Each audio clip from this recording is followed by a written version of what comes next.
नमस्कार मित्रांनो, तुम्हाला भारतीय सैन्यावर प्राऊड फील केलं पाहिजे, कारण की मित्रांनो रात्री जी घटना घडली आणि त्या घटनेनंतर कशा पद्धतीनं आपल्या मिलिटरीनं किंवा आपली एअर डिफेन्स सिस्टीमनं कार्य केलं आणि आज आपण जिवंत आहोत किंवा ते भारतातील 15 शहर आबादित आहेत.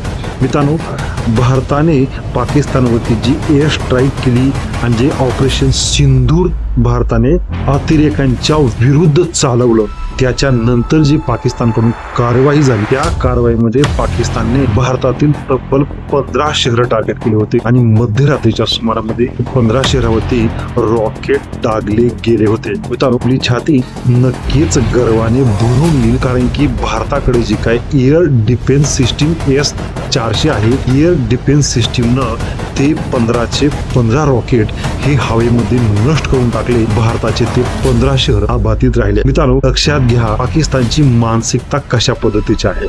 भारताने ज्यावेळेस पाकिस्तानवरती स्ट्राईक केली त्यावेळेस जे काही त्यांचे अतिरेक्याचे ठिकाण आहेत त्याला टार्गेट केलं आणि त्यांना कंठस्थान घालण्याचं काम केलं.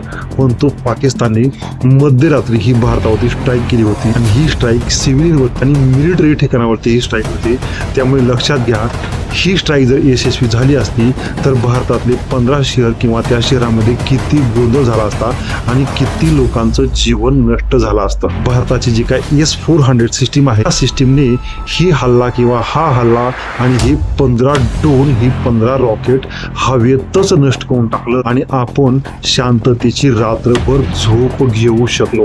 मित्रांनो, आपली छाती नक्कीच गर्वाने भरून आली पाहिजे. पूर्ण देश आणि पूर्ण देशाने त्यावेळेस आपल्या मिलिटरी किंवा आपल्या डिफेन्स सिस्टीमवरती आणि आपल्या पूर्ण मिलिटंट यांचा आत्मविश्वास वाढवला पाहिजे. आपला भारत देश आणि हा शेजारचा पाकड्या मागच्या 60 वर्षापासून आपल्या भारतावरती प्रत्येक वेळेस मागच्या 60 वर्षापासून कुरघोड्या करत आहे.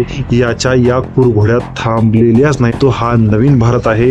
या भारतातील राजकीय व्यवस्था अतिशय स्ट्रॉंग आहे. मोदीजींच्या हातात हा भारत आहे आणि भारताकडे असणारे वेपन्स आणि मिलिटरी आता पहिल्यासारखी राहिलेली सर्वात जबरदस्त आणि जाबाज अशी मिलिटरी भारताकडे आहे. त्यामुळे मित्रांनो, येणाऱ्या काळामध्ये हा पाकड्या आणि हा पाकड्यांचा नकाशा नक्की नकाशावरून नाहीसा होईल आणि यासाठी भारतीय मिलिटरी अतोनात प्रयत्न करत आहे. आपण भारतीयांनी आपल्या या मिलिटरीच्या सोबत राहिलं पाहिजे.